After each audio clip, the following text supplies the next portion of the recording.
Hello and welcome to the Slapshot Syndicate podcast.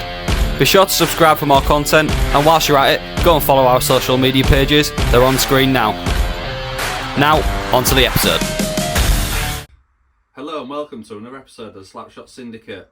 Post-Christmas now, we're back in our blacks. Christmas lads, good time all round? Yeah, brilliant. We're in that period now out where no one knows what day it is. You know, everyone's living off leftover roasties and chocolate. And... Well, I think I'm sucking it in, mate. But yeah, good though. Yeah, good. Hockey-wise for us though, maybe not so glamorous. Yeah, maybe some of the lads have also been indulging a little bit over the Christmas period, but yeah, we'll get into that, won't we? Yeah, Rossy? I've had to wear my big jumper today because my Slapshot one's too thin.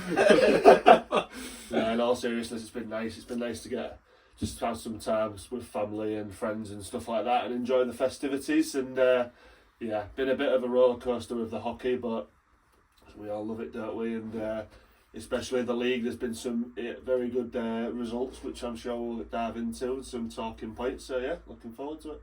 Great, glad to hear it, lads. Let's get into Seahawks reaction. So, as we alluded to in the intro, boys, maybe not a great weekend after Christmas for the Seahawks. And we'll start with the first game, which was Boxing Day, the only game which was. So it was nice to actually get into the rink on it, and after Christmas Day with families, it was back to getting the ice hockey and a bit of passion. And yeah, I think the arena was pretty full, wasn't it, as well, which was good to see, you know, and everybody seems to be in good spirits and made for a great, you know, spectacle. Yeah, we're in for a good game here, boys. Yeah, great stuff, but it didn't really play out that way. Yeah, I was just gonna say, like, the rink was full. You know, the anticipation was there. Everybody was bang up for it. But yeah, the result wasn't meant to be for us. I mean, I think personally, in the first sort of like 5-10 minutes of the first period, it seemed quite good. Like the hits were hard. You know, it felt like playoff hockey, didn't it? It was really intense and stuff. And then sort of, I can't remember how many minutes 6 minutes in, 8 minutes in or something, we had Hodge chucked off off the ice, and you know, he'd obviously come over for this game as well on Boxing Day. To have 8 minutes in and then get chucked out is a rough one, innit? But in fairness, I think what he did needed to happen. I was going to say, I think we need to touch on this a little bit because a few Leeds fans had also said to us, like, that is a madness of a call, that. So just to paint a picture for those that wasn't there, Balint Pakodzi sort of skated across the crease and left a little bit on Dimitri Zimostra in the goal, and Zimostra went down, and as anybody would do, Josh has seen this and gone, oh, hang on a minute, he's lit up my goalie a bit there and done something a bit naughty. He's gone to fill him in. Fair plays, in my opinion. Even if it wasn't Seahawks, I'd say the same thing. Yeah. Josh gives him a few punches. Balint hadn't dropped his gloves or anything. He's not interested at all. He's dropped down like a bit of a turtle.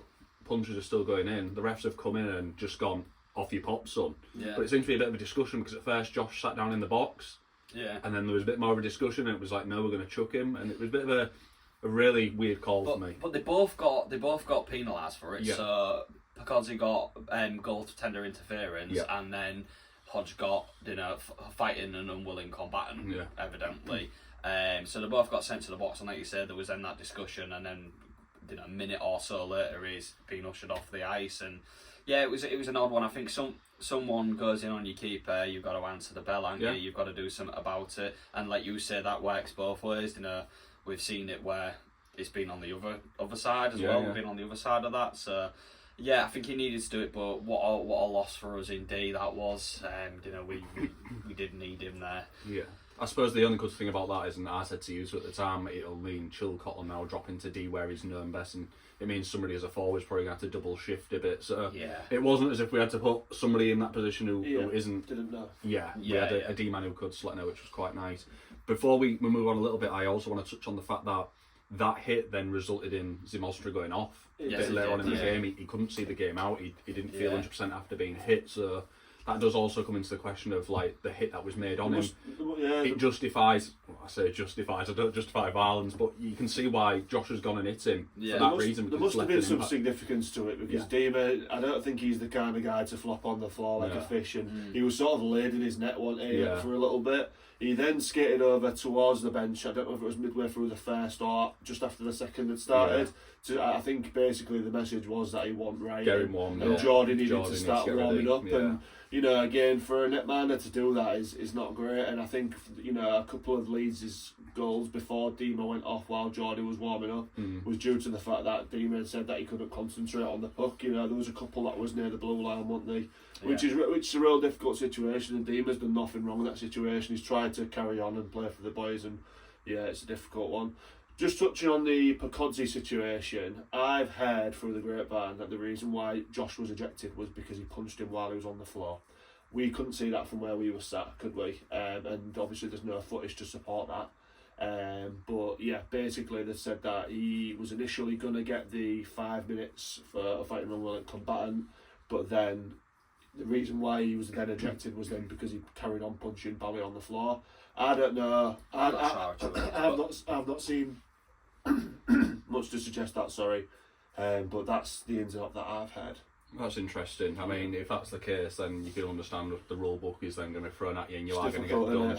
But then in the same breath, like we say, if someone's leaving a stick on your net's head, then you know you're going to try and do that. And I don't think Josh will have been. I do think Josh will have been the first to jump in, but I also think, you know, there's that looking round at your teammates and say like, Josh is a massive player for us. Can I then maybe jump in on Bally and try and do something? It's hard. It depends on who you've got on the ice. It's a weird at the time, one in that situation because you could see Bally didn't really want it. So you haven't even really got a fight. I'm not being funny now. If that had been me, I'd have gone over, tried getting him in a headlock and just wrestled him to the floor. At least you're showing a bit of willing. You know what I mean? It's not about going there and bang, bang, bang. Just get in there, get him in a headlock, drag him down, and then give him a couple while he's down there. Yeah, at least you've shown. He's jumped in. Fair play to you. Well done for jumping in there. You ain't going to do much, have you? It's not a case of going in there thinking I'm going to get my head kicked in because I can't fight. I don't think Hodges getting his head kicked in that situation. No, but we do know about Bally can fight, can't he? At the end, we've seen it. He can. He's had a few. He's had a few tilts. No, but Bally. I mean, so.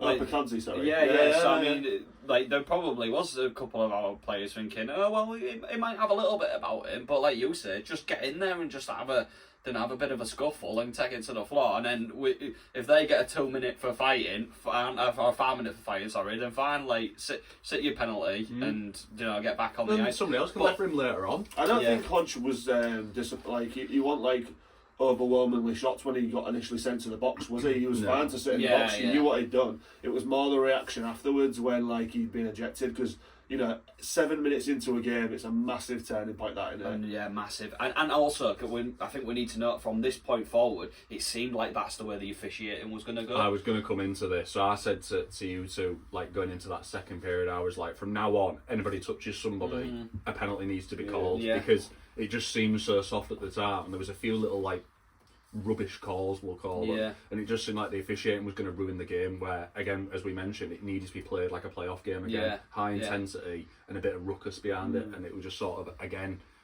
this entire week all we've heard about is officiating this, officiating that, and I'm not one to batter officials much, they do a great job for us, but there's just been a few moments recently where just let it play out. I don't know. Like, it was clearly one of those games that would have policed itself. Because both of these teams know how to manage each other, and also, let's be honest, they also respect each other. I know there's that rivalry between these teams, but they do respect each other. So there would have been that like self-policing about it, and they'd have known what they could get away with. And we also said, okay, if that's where the officiating's going to go, why don't one of our players go and stick one on Gozzi and let one of them do exactly the same thing, and then you've set the precedent, get them off the ice. Like, well, there was a little incident, wasn't there, where I think the puck had dropped in front of Sam, and then one of our players had sort of skated in there, because the puck was there to be won, in my opinion. Again, this is what I saw, and I think there was a slight clip on Gozzi on his head, potentially, as he was on the floor, and it sort of kicked up a bit, and I was just a bit like, whoa, hang on a minute, that one's there to be played. You haven't just skated across the crease and just bang and moved on. There was a genuine play for a puck there. Just to touch on the officiating again, they've got to recognise that it's a Yorkshire derby, and because of that fierce rivalry, there's going to be a bit of that. So if you call in every single piece of that, it's not good for the team, it's not good for the game, it's not good for the fans. You've got to give that a little bit. So I just want to take it back then, lads. So first period, the Leeds Knights took it 3-0. Unfortunately, our defence let us down big on the first 2 goals. They'd sort of like just odd man rushed us twice and gone through and ticky-tack and slapped it behind Dimitri. I don't think he had a chance on the first 2 goals. Yeah. Real unfortunate, as we tried to press quite high up the ice and it didn't really pay off for us. The third goal, some snipe that one. It was. Yeah. Sort of played round to the far side, got into the real good shooting lane, and wham, dropped to one knee, slapped it, top pocket, and it was an absolute missile, wasn't it? It was, yeah. So that was 3-0, and we was a bit, this is going to be a tough go, this, isn't it? Yeah. As much as we had some chances, I don't think we created anything as a Class A chance. It was sort of, I felt Gozzi saw everything that was coming at him in that first period. It was a bit disappointing, wasn't it, really? So we needed a big second period, and we did initially. We came out and we did get that first goal, brought by Bartholomew. Again, coming in clutch with a real nice goal. Sobchak in there as well, and Stallard on that power play came in real nice. And we got one back, and you thought, potentially, let's get a level game or something, and then we'll go. You felt like if we'd have gone from 3-1 to 3-2, I think Leeds might have slowed their game down and maybe just thought, hang on a minute, we need to be careful before we may potentially chuck this away. But it didn't really work out that way, did it? 5 minutes later, they had a power play goal and 4-1, and you thought, this is pretty much done now. And then obviously they went on to score another 2, 6-1 taking it. I was disappointed, I will say, watching the game. I thought we lacked effort to some extent. There was no energy there. We seemed to be just chasing shadows. And then obviously the interview after the game, which sort of answered every sort of question we had about the game. And I know we're going to have a bit of a conflict on this one about where we think this was. So the initial interview came out and Matty says he takes the blame. He gave the lads the week off prior to this game, and it sort of showed. Yeah, I think it showed. I just think there's an argument here to say, like, all of those players wanted the time off over Christmas. Let's be honest. When you get given something, like you should repay it. You should repay it. Absolutely. And I think, like, as much as Matty can come out and go, I hold my hands up. I should have made a more skate. Evidently, yes, he should have done. But on the flip side of that, the players should have known that they were being given that through hard work. The Sheffield big win we had over them. They've been gifted something by the coach, and you need to be able to sort of earn that again. So they should have come into this game and given a little bit more. I felt. Yeah. I think I'm not saying everybody, but I felt like as a collective, I think you should just nail it. The team needed to be on the night was not. We needed to be more energetic, a little bit better. We felt a little bit. It seemed like it was a bit sloppy in parts, but I just think it's probably a little bit harsh of Matty to say on himself to say. It was 100%. It was 100% his fault. I don't think it was. I think. No. Yes, in hindsight, which is a fantastic thing, it'd have gone, you're all skating Christmas Eve. I'm sorry, but we need to. If you didn't know what that result was going to be. But on the flip side, he's given them some time off, gone, right, go and enjoy yourself, lads. But the caveat always is, get back here on Boxing Day, do your job and do it well, and let's make this place electric, and they've not done that for him. So for me, the big one was obviously massive win against Sheffield, stopped them in their tracks, and then we'd obviously heard that the lads was all going for a bit of a booze up and a bit of a team night out afterwards, which I think was really good for the team. But that for me is where the line should have been drawn. You've had a bit of a time there, lads. Yeah. You've got your own time. Yeah. But I aren't going to give you the extra time. So we'd heard, a few fans had told us that apparently Leeds had been told you're either skating Christmas Eve or Christmas Day, but I'm having you in. Yeah. Which I know is a bit like, well, you can't do that. But there's levels to this game, and that is it. And unfortunately, in the game, that showed a little bit, didn't it? Yeah, it did. Leeds looks like a team that had skated, they had a game plan and stuff like that. But I do also agree with what you're saying, Brad, in terms of if you are being rewarded that time, then it's up to you to recognise that it's not a throwaway game which you're pretty much guaranteed to win. Like, this is Leeds coming to your barn, so you really need to be bang up for it. I can see where again Matty said, didn't he, upon reflection, he should have had him in. If they had had him in, then that they might have been a little bit more prepared for it. We did look a bit flat in the game, I would say. I don't think there was like you said earlier, I don't think there was loads of grade A chances for us, and that might just be because they were more match sharp. But in terms of the actual occasion, and it's the first Boxing Day match in, I don't know, ages for the club. If the first one as a Seahawks sort of collective, you know, I was disappointed more with the fact that the players just didn't seem to be up for the occasion. I think first 10 minutes maybe, but when that Hodgkinson call happens, it's then up to us to react to that rather than just be like, oh well, that's it. And that's not me saying every player. You know, there's your obvious ones like Bobby Chamberlain, who comes and will live and die by the team. You know, he'll play till his legs have fallen off. And I thought that the goaltenders did everything they could, to be honest. But yeah, I don't know. There was just a lot of like. For me, watching Leeds compared to us there was just levels above, and I do think that comes down to, you know, them being and the sharpness of it. I thought our game as a whole was terrible. From my perspective, it was dump and chase. Yeah. A lot of it was dump and chase. A lot of it was dump and chase, but I do think it's incredibly harsh on himself to say he was the one to blame, because, you know, you've got 18, 20 lads in the locker room who need to be coming and need to be turning up and like you said, Brad, need to be, you know, repaying that unfortunately, and this might be the clip for this week, the boys have not repaid Mai.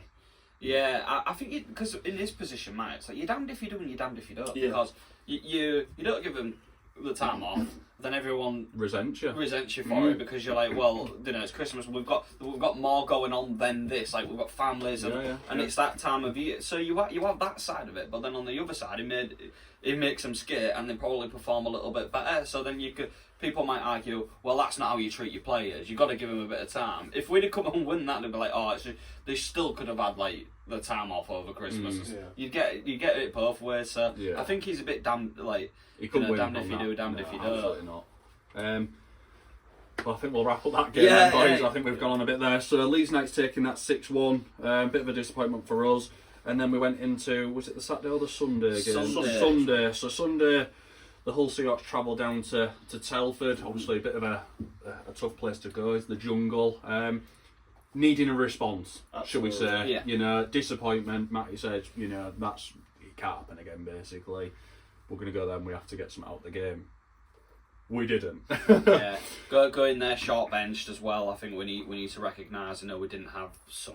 I was going to say. I remember when the Facebook post came out with the lineup, and it was like 6 or 7 red X's at the top, and you was just like, "Oh, hey, up there, what's going on here? We're missing a lot here." Yeah, no spec.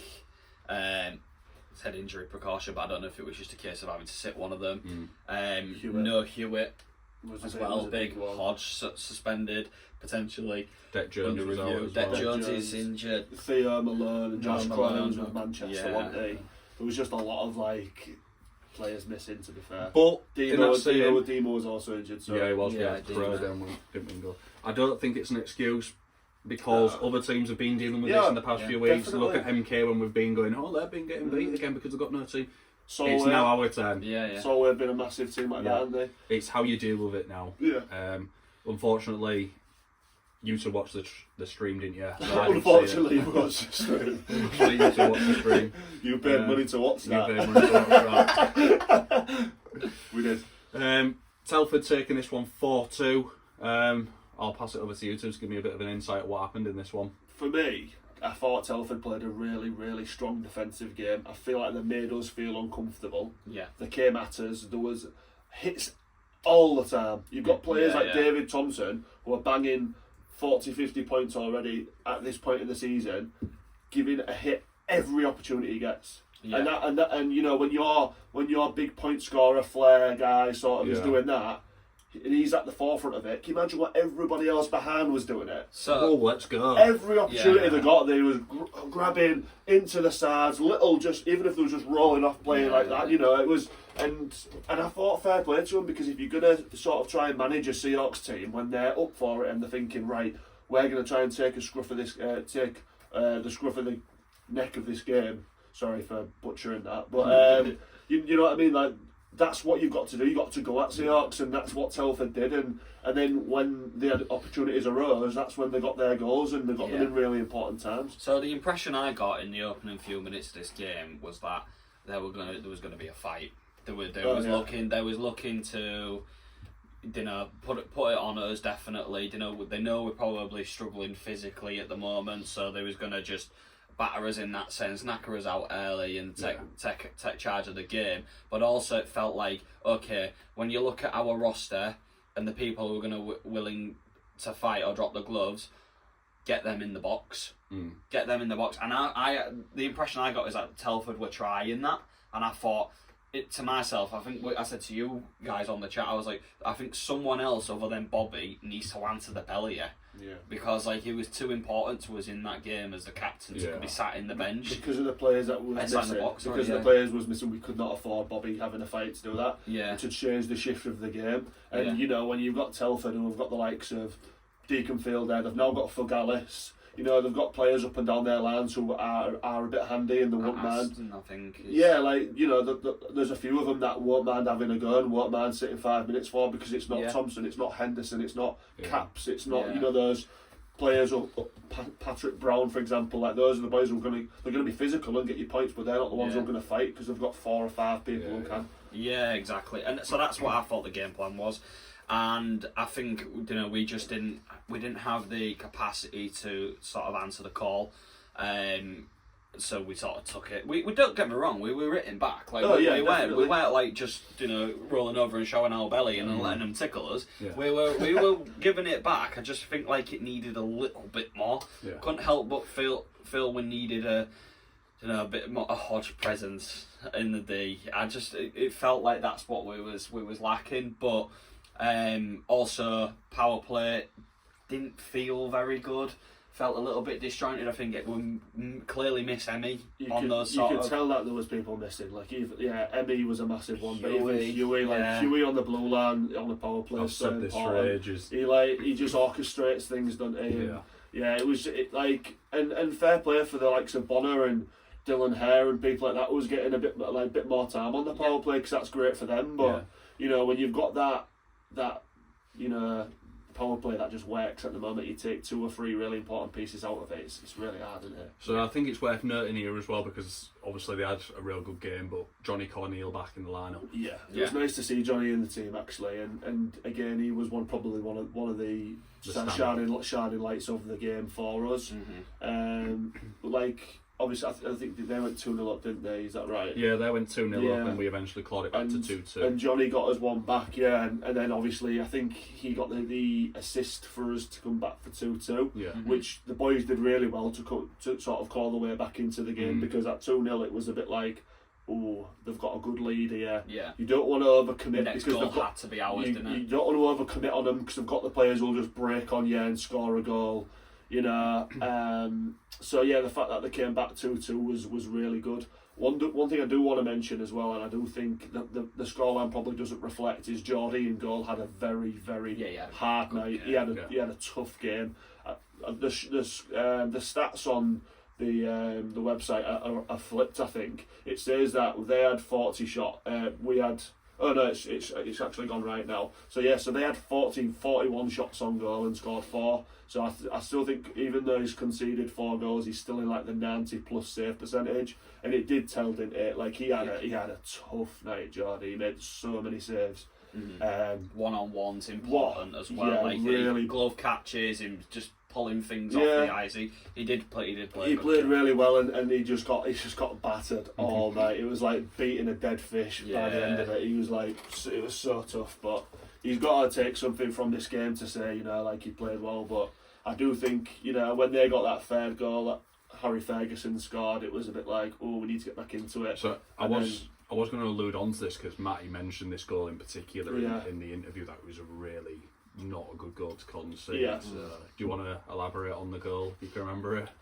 I can't really remember it, to be honest with you, how it all unfolded. I just knew it was in the worst possible moment for us. I was going to say it was about a minute and a half after we'd just clawed ourselves back into the game. So I think it was. I can't remember it like really clearly, but I think it was more just the one where I think it was on us rather than on Geordie, or rather than on them, rather than we weren't in the right spaces, sort of thing. The defence weren't covering where they should have been covering, maybe. And I remember the goal going in and Matty just being like, oh, and I think a bunch of us who was watching was probably like, oh, dog. You know, like that's a rough one to because to be take chasing the game for the last 10 minutes is always tough, and then that inevitably you're gonna have to end up pulling Unity and end up with the additional skater, which is what happened.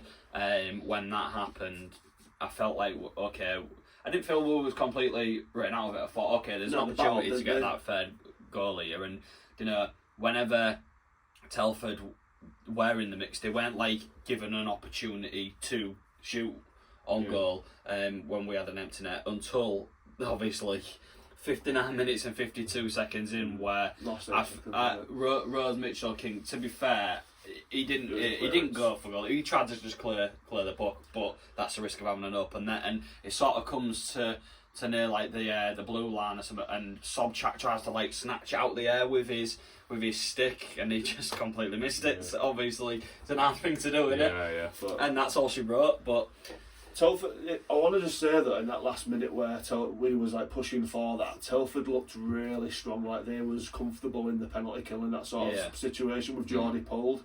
Like they weren't like scramble, shoot. There was just like they was quite comfortable in their zone. To be fair, it out, then I don't know whether that was more them being comfortable in the kill or them probably thinking that because we're short bench, we don't have the likes of any who's waiting for a puck like this. They were just like, we're comfortable with what they've got here, so we're just going to see it out. And then obviously, like you said, last 8 seconds when Mitchell-King got it, he just cleared it, and obviously it's gone in. But yeah, I mean, it was close. It was definitely a closer game than what the scoreline reveals. Obviously 4-2, you think they'd done the double. We were chasing the third goal and to take it into overtime. So with a full roster, I think we would have actually got the job done over this team, and a very good Telford Tigers team, a team that's coming into the run again. Massive credit to them, people coming back. So agreed. So I don't think it was all disappointing. I think there's still signs there with a full roster. If we can get people back to health, we've still got a little bit. Just needs to maybe be a bit more consistent, which is what Matty was sort of saying in his interview. Is like we're just so inconsistent at the moment. It's annoying, I think, because we show signs that we can do it, and then we fall off and you lose your last 2 games, and all of a sudden you're back in like 6th place trying to claw back the points to get into the 4th spot. So yeah, a bit of a disappointing Christmas, ruined for me. Well done, Seahawks. Kids are crying. Yeah, kids are not happy, Yeah. Just before we move on, did any of you guys see the Telford interview after? No, I didn't. No. Okay, so Matty sort of spoke on that as well about the game. He said it was disappointing. He said that he thought that the boys had done well to come back to 2-2, and obviously he was really disappointed with the 3rd goal. But he also said like you said about the inconsistency. No, sorry, I thought you meant Telford's. Oh no, sorry. I saw that. No, you saw Matty's. So what did you think of him? I thought that he went about it the right way this time, where he was just sort of like, the boys need to hold themselves to account, because he wasn't really like naming names and being like he was crap. But I do think the message that he received, like he sort of took the blame for the Leeds game, didn't he? He sort of said, right boys, I'm going to wear that backpack and that's going to be on me. Yeah. So I wonder if they almost, he's thrown that gauntlet out to the boys to be like, right, repay me on Sunday, like it's on to you now. And again, the same things happen. So, I think at some point he did need to be sort of saying to the boys like, well, I can only take so much of the blame here, boys. And I can only do so much of the work, but it's also on you guys to repay. He said, didn't he? Some of them need to pick themselves up. Yeah. Like he's not. They're all hockey players at the end of the day. A lot of them have got experience in the sport. It's like they know what it's about. A lot of them have won. He said they need to pick themselves there's up. good players in there that aren't playing good, and I thought, you know what, he's right. And there's a couple that spring to mind. Obviously, we're not going to name names and stuff like that, but there is a couple of players in there where you think. He could probably put in a few more. Yeah, he acknowledged there were injuries and that people were playing banged up a little bit, and it was going to be difficult. But again, he also said that they need to pick themselves up, and we need to build a bit of consistency, because so far that seems to be what's killing us. When we play well, we seem to be play really well. When we play bad, it's like I think, night and day shift. Yeah, for me it's a difficult one. So I know we obviously don't usually mention the next weekend in this segment, but the coming weekend is a double header against Solway, and I think it's going to be a very telling weekend of where we are again. Yeah. But Solway no mugs, as obviously we'll talk about in the results segment. Yeah. But I think the Solway double header is going to be quite telling for us. Interesting. So we move on. Move on then. 0 point weekend for Hull Seahawks over the festive period. Can only improve. You know, we're a bit banged up, a bit out of shapes, but we can only hope for better in the coming week. Yeah. And that wraps up Seahawks reaction. So now we'll look at the rest of the results over the festive period. Starting off with Friday 26th of December, Boxing Day, as we've covered in our Seahawks reaction. Hull Seahawks, Leeds Knights. The Knights taking that one 6-1. We won't dwindle on that one. And then we moved on to Saturday the 27th of December. The first game, Leeds Knights hosting the Sheffield Steel Dogs, and the Steel Dogs taking this one 6-4 at the Castle. Any comments on that one, boy? Yeah, interesting. This is Leeds' second game in 2 days. Obviously, they'll play a Boxing Day and then the 27th, so a bit of a schedule for them. But yeah, I think, I don't want to say it, but I think I might have backed Sheffield. We'll find out. But yeah, they're a tough team, aren't they? And they seem to be finding that form on the road as well. So one to watch, I think, in the next couple of weeks. Yeah. Any team that can go and beat Leeds at Leeds deserve massive credit, don't they? Yeah. And I think Sheffield have put themselves in a real good situation, especially we'll go into the rest of the fixtures for the with the game that they did on the Sunday. But I think their weekend this weekend has been really positive in terms of their league placing. And you know the big players was playing. I think Genjinov's got another bag full of points in this game. So you know you need your big players to come through on that, don't you? And they've had a real good time there. Leeds will be disappointed. I think it's very, very silly of me to do. I last week said Leeds are going to do the opposite of the same as what we did this weekend. They're going to lose to us at home and they're going to beat Sheffield, and they've done the exact opposite. So that was brilliant. Basingstoke Bison, Romford Raiders. This was part of a double header. First game at the Bison, 3-2 to the Bison. Yeah, interesting. A tight game as well by the looks of it. A really tight, close game. I think between us we were sort of on the predictions on this one. I think I might have backed this perfectly as well. Bristol Pitbulls, Swindon Wildcats at the Pitbulls, 1-0. Pitbulls in overtime. Fair play to the Pitbulls there. That's so a massive I think a big there. shout out is for Tommy Napier on this one. Yeah. Apparently just saved everything that was thrown at him. 46 saves in the game. That's a joke. Yeah, To say it was 0-0 after 60 minutes. How many times do we see that? And it's not just shots as well. You got to think about this Swindon roster. It's top quality shots. So it's easy just to go. The goalkeeper's had a blind, but then you got to think of like the defensive units, the forwards on the forecheck and holding penalty killing. That is a team performance. That. Absolutely, yeah. If you had to pinpoint one game this year, that's a proper team performance. It'd be that one. Wouldn't it? So at this point, Swindon losing again, 2 losses in a row.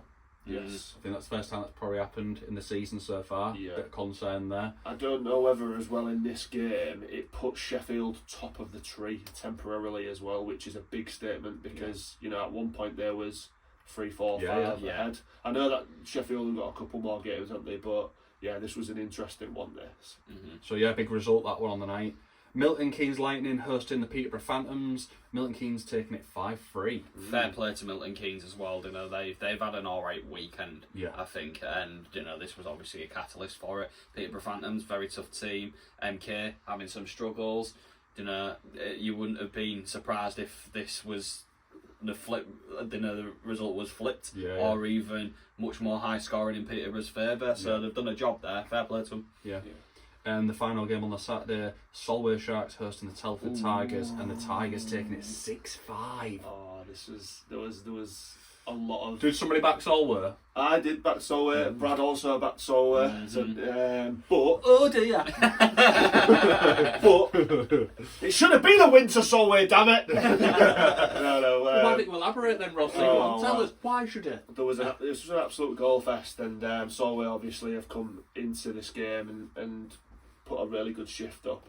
There's a big talking point coming out of this one, isn't there? And that's the illegal equipment call that was made. A lot of Solway fans was upset with that.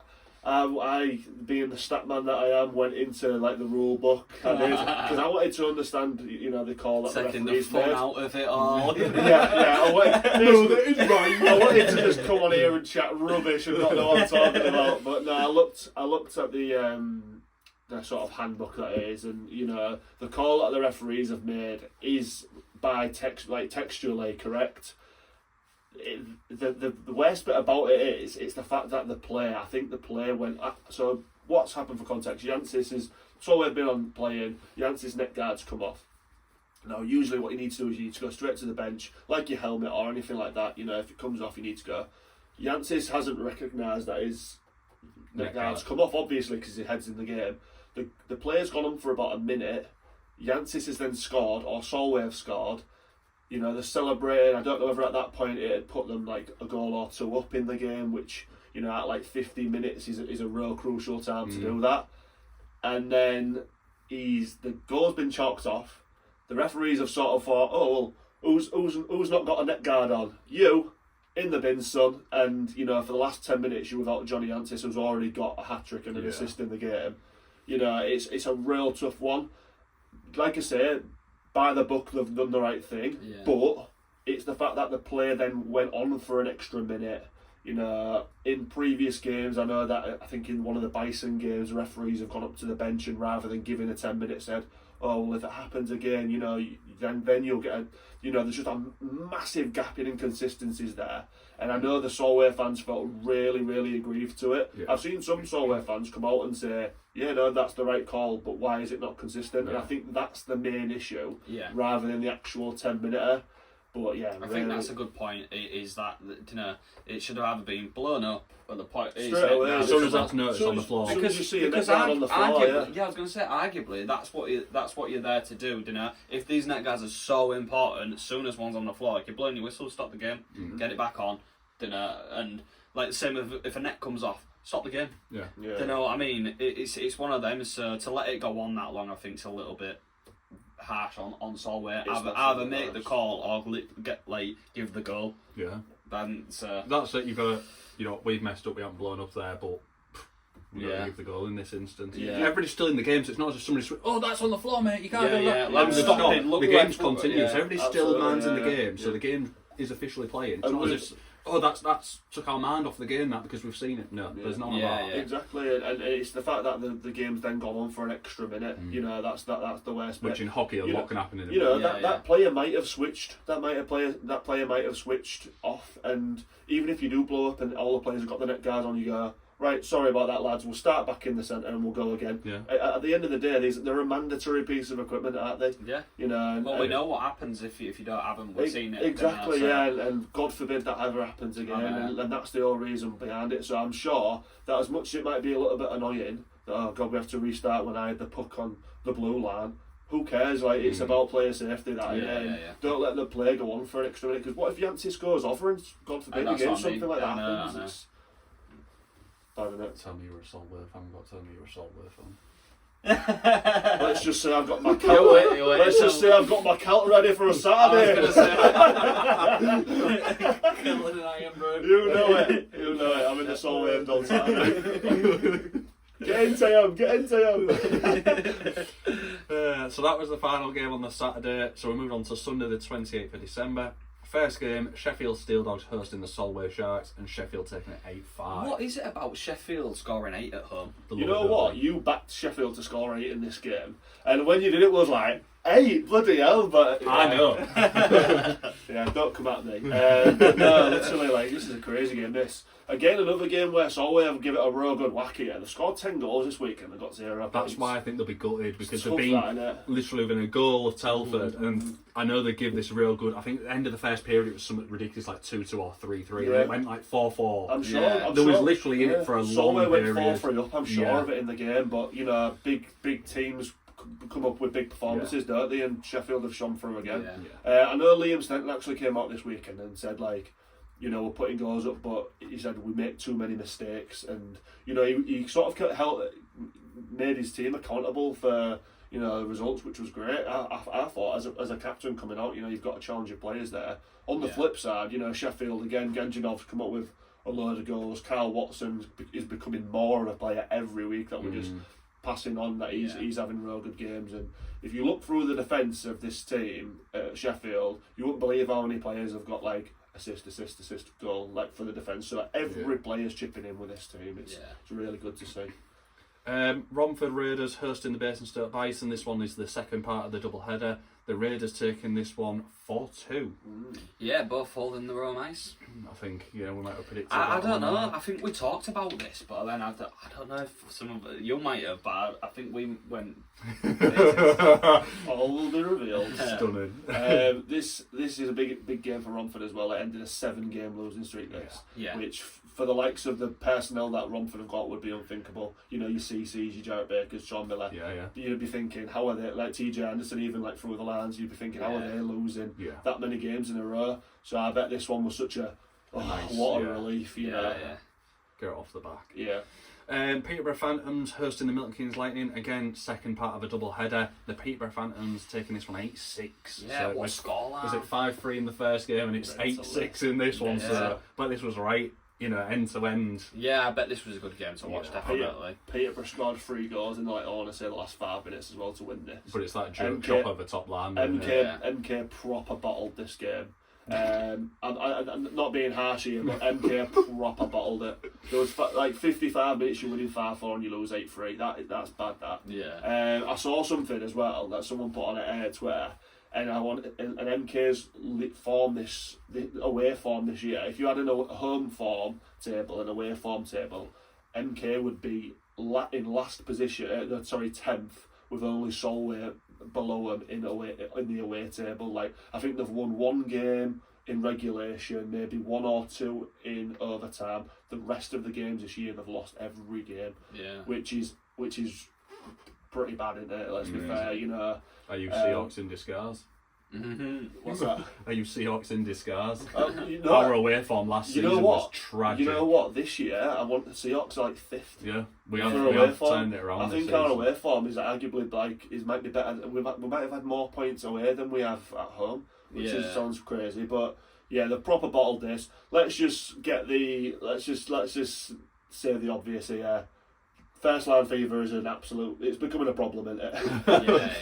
16 points between them. They're mopping up, fair play to them. We talk about depth and stuff, but their top line are doing it week in, week out at the moment, so that it sort of don't really need that depth. And this Peterborough team, again, they're holding their own in that sort of position, which we'll come into on the standings. I think it's really good for Peterborough. Obviously, they've had a change in coach this year. Maybe started a bit rough to start, but they seem to be finding the feet now. And I think obviously the league title's probably not there from this season. They're still in the cup. Did they make the cup? Semi-final, so they've still got a cup to play for. The playoffs are still there. There might be an outsider at this point. If not, for next season, they've got something to work around. Absolutely, they almost look like a Swindon of last year, don't they? Where that you're in, maybe not Swindon of last year, but that starting point of the project where they've got Ash Tate, new coach, new ideology, and you've got a first line of Camel Ferrara and Yanni. If you can keep them ticking and build a team around those guys, then why not? But they're going to be a real problem. Oh, absolutely, yeah. So we all, I think it's fair to say we all sort of discounted them in their semi-final double header, but if that line turns up against Sheffield for a couple of nights, then you don't know what's going to happen. See what they can do then. Moving on then, Telford Tigers hosting the Hull Seahawks. Telford taking it 4-2. And the final game on the Sunday, the Swindon Wildcats hosting the Bristol Pitbulls. Swindon taking this one 5-3, ending that little 2-game loss streak. Almost normal service resume. But they had gone behind again. There was 1-0 down in that first period, and they must have been thinking, "Oh no, not again!" And it just seems to be. I think you was talking to the Maccas boys, and they said they don't like playing the Pitbulls at all. It's a real weird fixture, and it has proven it once again. So Jack said, didn't he? It was like, we said this last week when we was doing our predictions, didn't we? And Jack said, I said, who's the team that you don't like going up against? He said, I don't like going up against MK because we never know what's going to happen. They lost 3-0 to him. He said, we don't like coming to Hull, but obviously we have played Swindon recently. He said, I just don't like going to Bristol. And I was like, Bristol? He's like, don't like going to Bristol. Went to Bristol this weekend, lost. It's so obviously Jack knows what he's talking about in that respect, but don't know whether it's like because of the Southwest Derby thing, and they just get up for it. But yeah, Bristol, just to concede 3 goals all. Was it 3? Yeah, 3 goals all weekend. 5 goals all weekend to Swindon in a double header is not a bad do whatsoever. They didn't have Tanner Butler either this weekend, did they? The big boys stepped in, didn't they? Alice Padlek, who was usually the coach, and I want to say he's the coach, isn't he? Yeah. And he stepped up onto second line, 45 years old, and kept a shout on the Saturday night. So yeah, no discredit to Bristol there at all. They've had a good weekend. Yeah, absolutely. Yeah. So we'll move on then. Look at the standings, and shaped up a little bit differently as you we might have to do this one because I ain't got my glasses. My glasses. Bloody hell. You can start taking the mick out of me when I start getting so far down. No, I'll leave it as well. So let's look at the table then. So Swindon still top of the tree, 29 played, 47 points. Sheffield second, played 31, 46 points. That's now just a point in that little gap there, and it's chaining up to be a real nice little chase for the title. Leeds into third, 29 played, 39 points. Fourth is Peterborough Phantoms, 29 played, 35 points. Fifth, Telford Tigers, 30 played, 33 points. Sixth, Milton Keynes, 30 played, 32 points. Seventh is Hull Seahawks, 29 played, 31 points. Eighth is Romford Raiders, 30 played, 26 points. Ninth, Bristol Pitbulls, 29 played, 24 points. 10th, Basingstoke Bison, 25 played, 23 points. And 11th, Solway Sharks, 29 played, 17 points. We've dropped 2 places since the last time we did It's this. very close in that little middle gap though, isn't it? Like you say, from Peterborough in 4th on 35 points to Hull Seahawks on 31 points. You get a 4-point weekend, you're 4th. You don't get any points like we haven't. You drop to 7th. Look at Telford, they're a prime example of that. They've jumped up 2 spaces, haven't they? They have, yeah. They'd had a bit of an horrible slump, didn't they, for a little while through November coming into December, and getting a nice little, was it a 4-point weekend this weekend? Yeah, obviously. So, that has helped them a lot and pulled them back into that middle pack. One of the only things I observe as well is that between us in 7th and 5th, that we've got a game on them, and that game is very, very important for us. Yeah. So that's one to watch. Between 4th and sort of 7th, there's a real battle going on there for who wants it. I've looked at our fixtures in the upcoming weeks, and unfortunately that outstanding game's a Wednesday night and it's against Leeds. So where is it? It's at home. Is it? It's on Wednesday night, so that'll be a good one. Take that how you will, boys. It's a bit of a rough one, that, isn't it? For me, an interesting one is that gap between Leeds in 3rd and Swindon at the top. 8 points. Yes. 4 wins. Growing, isn't it? Yeah. 4 wins. Yeah, well, that's like as much as Sheffield are on the tail of Swindon, we have to acknowledge that they've played 2 more games as well. So To be fair though, for Sheffield, if Leeds win both of their games in hand, they've still got 3 points there. So they are solid in that second place, aren't they? They can still afford to lose a fixture and still be clear at the top. Yeah. So it's a good place to be in, really. Definitely. At the start of this year, when we were talking about the Steel Dogs and how they need to take that next step in their project, they're doing really well in that respect, aren't they? Like at Christmas, if they had been offered second, I think they'd have took it, don't you? Yeah. So fair play to them. And the last sort of point for me is again, we've mentioned before with Basingstoke, they've still got 4 or 5 games there. They're a point behind Bristol and 3 points behind Romford. They could still, out of those 5 games, they've got 10 points, would take them to 33, which is up there. 5th. It's up there.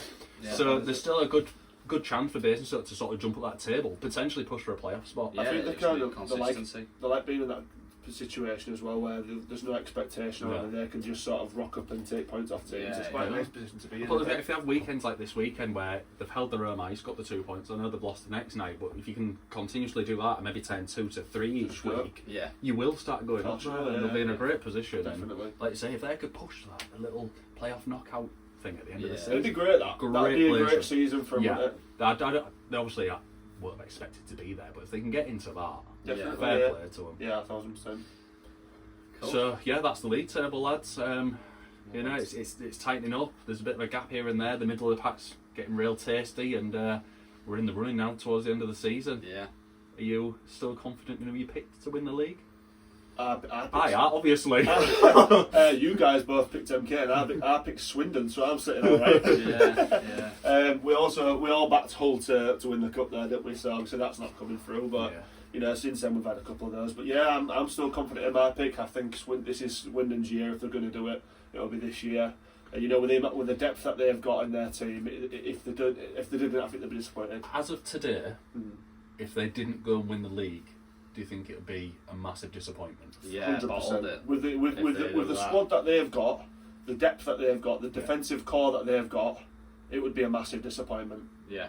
Okay, I just wanted to double check because obviously, you know, they are still in a bit of a project. It's a good year in the project.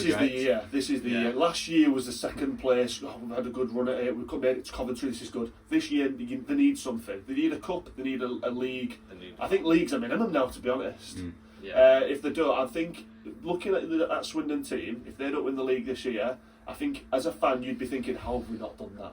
Yeah. Is that fair to say? Yeah. Coventry's a must.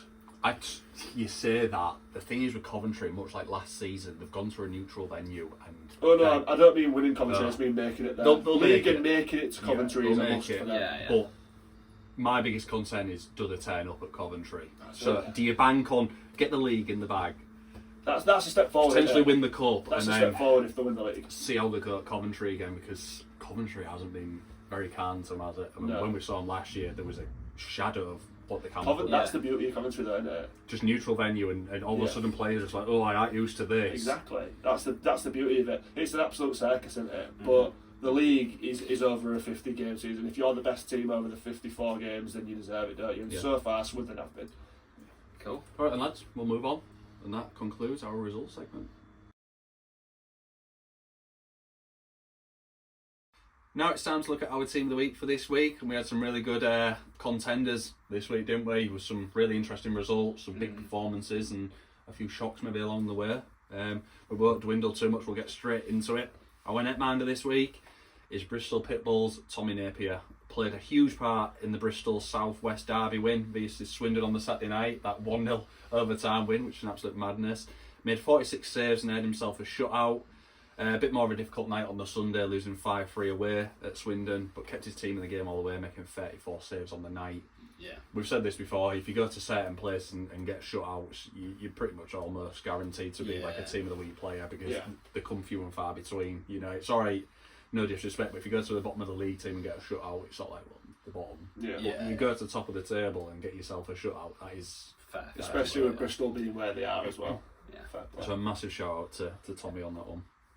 Okay, so our first defenceman in this week's team of the week is Swindon Wildcats' Ben O'Connor. Obviously, he's part of that Swindon defence who helped the team to their 3 points this weekend. Obviously, they had a shutout as well. Technically, yeah. And that was the regulation before the loss in overtime, obviously. So on Sunday night, they had a bit of a more high-scoring game against Bristol again, but in what was a much needed win for them, and also he scored the goal to put Swindon ahead for the first time in that game, then directly assisted the fourth as well. So they only conceded 4 goals all weekend despite the results, which was the lowest in the league, so fair play. What I just want to touch on this, I know we haven't mentioned it in our previous segments, but I'm sure the overtime goal was 45 seconds into overtime. So going 60 minutes, no goal. Something. Yeah. Stop, straight into it, 45 seconds in, and it's gone 1-0. John How Dunbar, weird is that? It's crazy, isn't it? Yeah. Okay, next player then is from the Romford Raiders, and that is Jarrett Baker. So Jarrett is part of that decor, who also did really well this weekend, and aside from Swindon, they conceded the least amount of goals in the league this weekend. On Saturday, they narrowly lost to the Bison 3-2, but he basically contributed to both goals. He got a goal and an assist in that game. He then helped Romford end their 7-game losing streak on Sunday with a strong defensive performance, and he also scored the third goal of the game, which gave Romford the lead for the third time in the game. So they went up 3 times in the game, but then that one sort of kicked them on. They ended up winning 4-2. And really, obviously he's played a big part there. He's also now the highest scoring defenceman in the National. He's averaging a point per game in the league and cup. Yeah, some stat line. Some going. It's really good. It just shows how important he is to Romford. So fair play to him. Absolutely. Yeah. So we'll move on to our forwards now then. And our first forward is of the Peterborough Phantoms. Shock. Surprise. And it goes to Cam Huff. So that top line for Peterborough is, well, it's just been a joke really, and just taking the mick out the league at this point now. Ridiculous weekend. On Sunday night, Cam scored 5 goals, including 3 in the last 4 minutes to win Peterborough the game. Got an assist on the Saturday night in a tough away loss to MK. Now 7 goals clear at the top of the goal scoring charts with 34 goals. 8th overall in the league with 49 points in 29 games.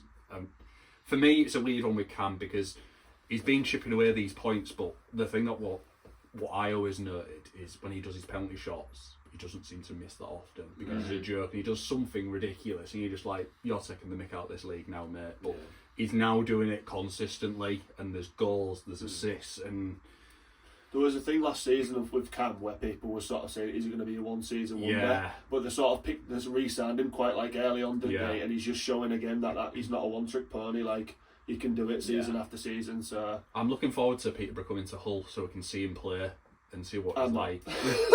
I'm not with that first it's line. interesting to see what these players are like, and if it passes over. We've said this a few times. I think the last time Sheffield came before we beat them before Christmas, there was the likes of Berg engine off and those. They didn't really turn up. No, It'd be interesting to see if they're coming, if we are going to see the best of them, because you always want to see the best, don't you? Yeah.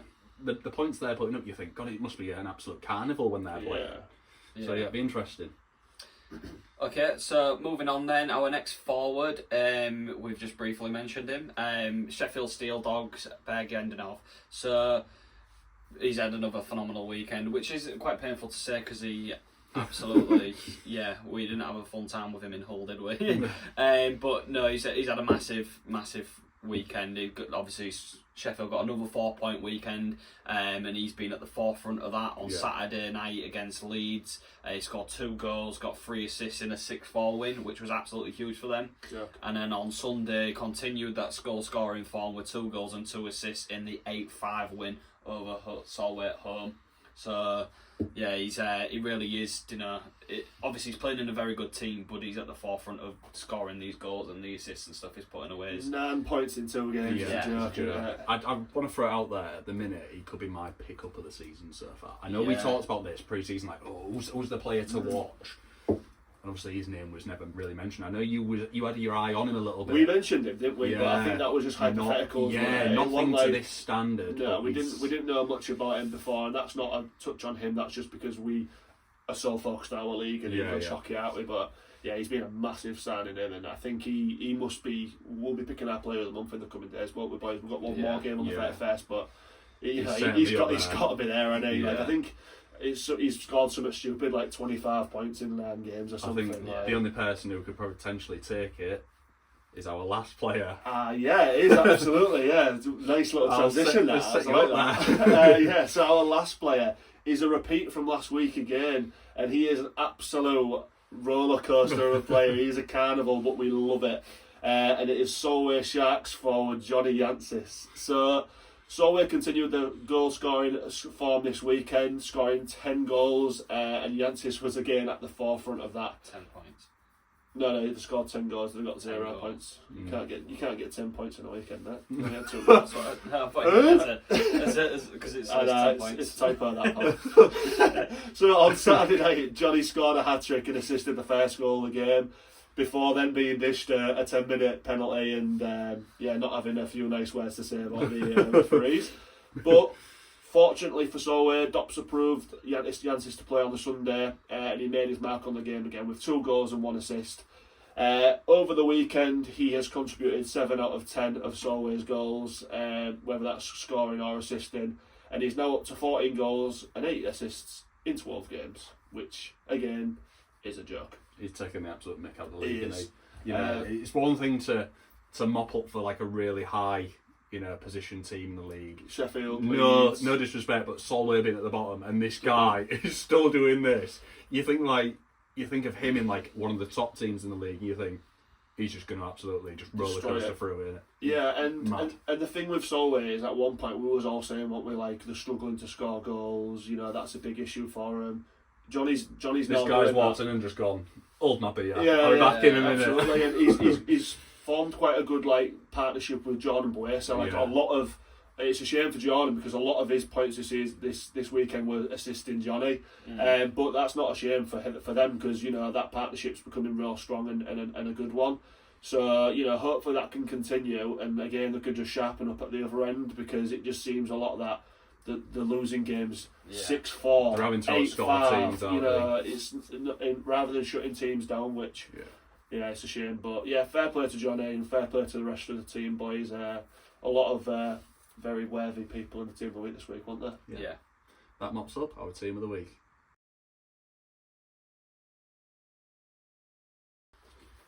So now it's time to look at the upcoming fixtures in the next week or so, as we're in that festive period still, so there's fixtures going out of our backsides on Wednesdays, Thursdays, Fridays and all sorts.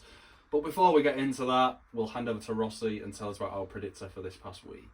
Yeah, points galore this weekend, boys, points galore. Let's just go straight into the standings because I don't want to give too much away. So, before this weekend, the standings were currently... Brad was in third place with 92 points and Azza and myself was in joint first. We just made the 100 club, so we was bang on 100 points. So, interesting week. Again, I'm not going to give too much away because I think my face will be able to tell, give you boys an inclination straight away. But before we get into it, how do you both feel like you did? I think I've done alright. I don't think I did too bad, but Anything in particular you feel like you might have done well in or anything like that? I think the Basingstoke game and Romford, I'm sure I went one each way, which is coming quite nicely. Yeah. I think I went for the Telford one against Solway, which you two went for Solway, so I think I picked up there. I think I did Sheffield. I think I did Sheffield as well. Yeah, let's see. What do you think you did well in, Rossy? I know how I did, I don't want to talk about it. He's had a stink about this. Anyway, let's just go top to bottom. So, one of us this week has scored 4 points. Oh God. One of us Panama Bridge. has scored 6 points. Heck. And one of us has scored 12 points. What? The highest, I want to say the highest point score of a week as of yet. The person who scored 12 points got 2 correct scores this week. Wowza. Yeah. So, let's just say the league table has switched up a little bit. Wow. I didn't think anybody had done that well. No. Yeah. Nor did I, Azza. Nor did I. So, the person who got 4 points this week was... me. Wowza. I proper did myself in this week because I'm not sure whether you'll both remember, but I tried going against the grain quite a lot, and I just fell right on my backside. Sometimes it can just bite you in the backside. So the NIHL predictor has well and truly made me it's you know what this week, which is a bit of a shame. So, other way around then. Just for the record, I only got the Basingstoke and Romford game correct. MK and Peterborough first leg. Sheffield versus Solway and Swindon versus Bristol. Every other game I predicted wrong, which is a rough one, isn't it? So the person this week then who got 6 points was Bradders. Yeah. Meaning Azza. 12 points. Yeah, well done. That is a good shift. That Azza only got the Hull and Leeds game incorrect. And the Bristol Swindon and Telford and Hull. Other than that, he guessed every game correct, and yet you got Basingstoke and Romford 3-2 perfect score. Really? And Romford Bison 4-2 correct score as well. Okay. So that double header, you corrected both games correctly, which is absolutely spot on. Yeah, phenomenal. Yeah. So again, give yourself some credit, mate. You deserve that. Big win. So currently, then the gap between Brad's closed the gap because of my shocker. Brad is yet to meet the 100 club. He sits third with 98 points, only 2 points away.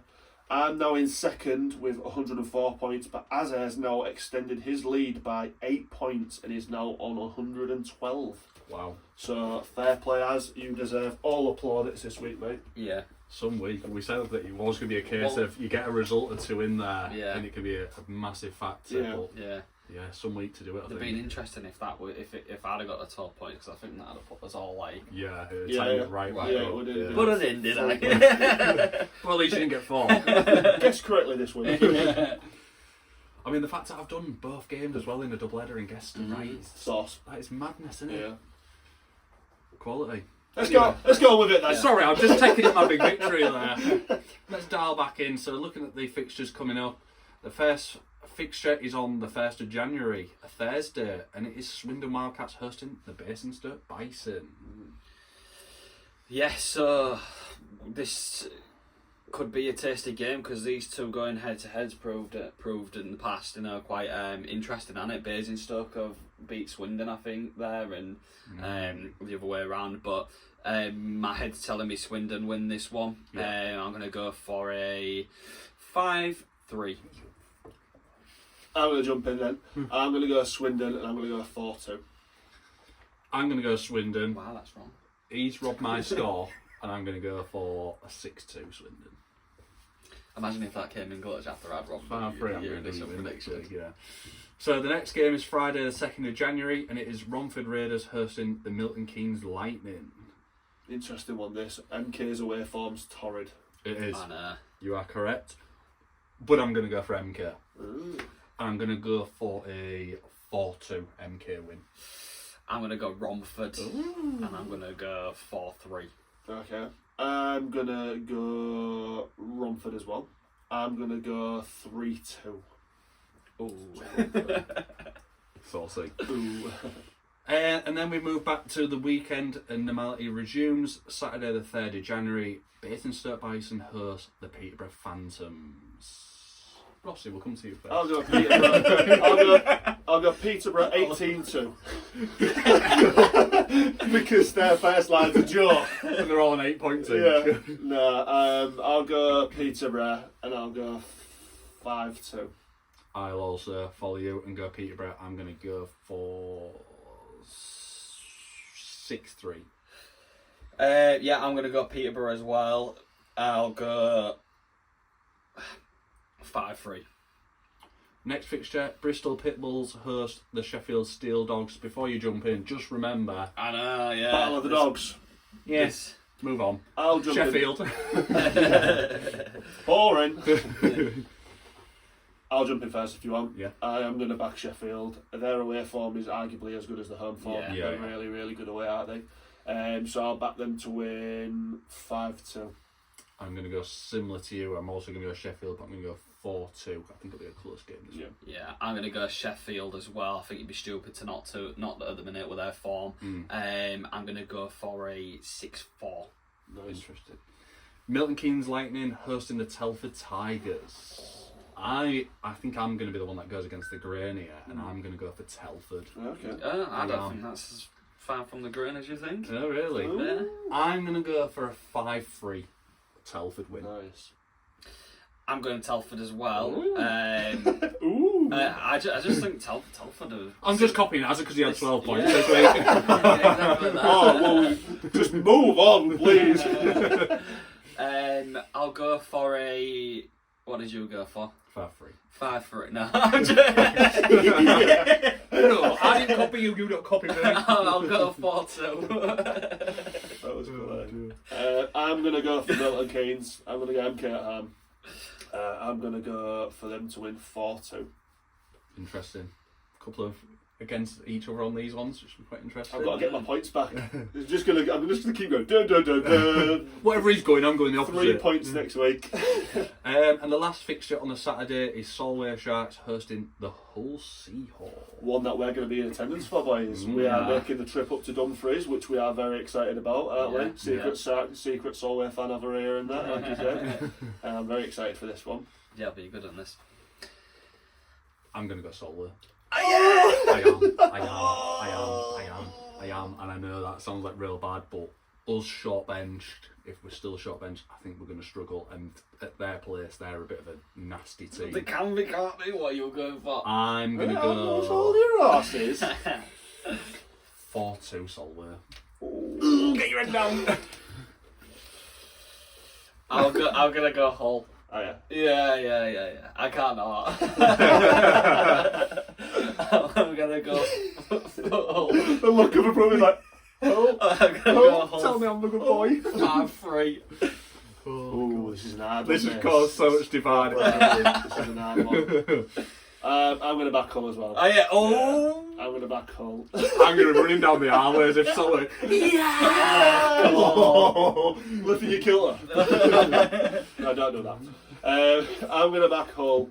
I think it's going to be a tasty game there. I'm going to go Hull to win 4-3, and I might even go overtime. 4-3.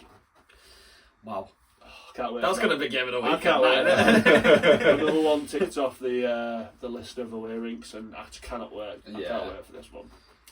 So moving on to Sunday's games, 4th of January, Sheffield Steel Dogs host Bristol Pitbulls. Again, second game against each other in the weekend. Steel Dogs L83. That's what I'm gonna go for. Number 8 at home. 8-3. Sheffield Steel Dogs I'm going to go for, but I'm going to go for a 6-2. I'm going to back Sheffield as well. I'm going to back them to win 7-3. Why not? So he's going 8-4. I've gone 6-2, you've gone 7-3. Right in the middle, right in the middle, yeah. Yeah, I don't see why not. 8-3? Yeah, 8-3. 8-3. So Alder's going for Sheffield on that one. Leeds Knights hosting the Basingstoke Bison. I'm going to go for the Knights. I'm going to go for a 4-1. Yeah, I'm going for Leeds as well on this one, but I'll go 5-3. I like your thoughts on this one, where it's like Bison are quite a defensive team, aren't they? I agree. I think Leeds are going to win this one. I'll go 4-2. And then reverse fixture, Hull Seahawks hosting the Solway Sharks. I will go for Hull Seahawks at home. I'm going to go for a 5-2. Yeah, I'm going Hull for a 4-point weekend. I'll go for 4-1. I'm going to back Seahawks for a 4-point weekend as well. I'm going to go 6-3. Hoping for a big response this weekend from Guess Seahawks. I'm not a true fan then, because I'm the one who hasn't gone for a 4-point weekend. I'm going for points, mate. Peterborough Phantoms hosting the Swindon Wildcats. This could be a game. This could be a right game. Yeah, it could Go on be. then, tell us then. You know what? I'm going to back Peterborough. Okay. I'm going to back Peterborough. Yeah, I'm going to back them to win 4-2. I just think they can win at their own barn, can't they? And look what happened with Swindon last weekend, though. You don't know. Why not? I'm going to go for Peterborough. It's not a bad shout at all. I think it's a tough one to call, this one. I think I'm going to stick with Swindon there. Yeah. I'm going to go for a 4-3. I'm going to go for Swindon as well. I just think defensively, they're going to be really tough to break down anyway. I'll go for a 4-3 tight game. I went 4-3. Yeah. I think it will be a one-goal game. Yeah. I honestly do. Probably can. And the final fixture, Telford Tigers hosting the Romford Raiders at the Jungle. I'll jump in with this one if you want. I'll go Telford, and I think they'll win 5-3. I was pretty much going to go the same, to be honest with you. Let's copy me like Brad did. Brad copies So I'll this one. go for just shut you down there. Sorry. I'll go Telford and I'll go 6-2. I'm going to go Telford. I'm going to go 5-2. 5-2 Telford. Yes. Interesting. Well, always. now you've stopped messing about, you calm yourself down, getting excitable and all that. That brings conclusion to another episode, lads. Yeah. It's been another good one, another fun one, bit of laughs there as we go into our predictors. It's always good fun, isn't it? Anything you want to add? No. It's been a year to the day, I think, since we've a year to recorded this week, isn't it? Our anniversary, 1 year anniversary episode. So I think first of all, boys, congratulations. Yeah, I didn't want to make too much of a meal out of it, did we? But we've been on the scene now a year, so if you feel like it, make sure you drop us a congratulations or something like that. But more to the point, a big thanks to all of you guys for still tuning in. You're the reason why we're still here, obviously, doing this. And big thanks to everybody. That might be people who have watched it, people who have interacted with our social media, the players, the coaches who have all been a part of the Slapshot Syndicate for a year. Obviously, we really appreciate every single one of you. And It's been a bit of a rollercoaster, hasn't it, boys? Yeah, I just want to say, if any of you did get any Slapshot merchandise for Christmas, I hope you enjoyed it. I hope it fits. Yeah. No refunds. Yeah. No baxes. Send us some pictures if you got some stuff. It's always good to see. I know a few bits went out. You pretty much handled a lot of it, didn't you? Yeah. You sent the bits out. So yeah. Thanks for supporting us in each and every way that you do. Like you say, we're a year on the scene, and long may it continue. And we're going to get out and about a bit more to a few rinks, and we'll be at Coventry again. Yeah. Thanks for watching. Slapshot Syndicate, pure ambition. 3 mics, 1 mission. Azza and Rossy, yeah, that's the crew. Dropping knowledge, what you gonna do?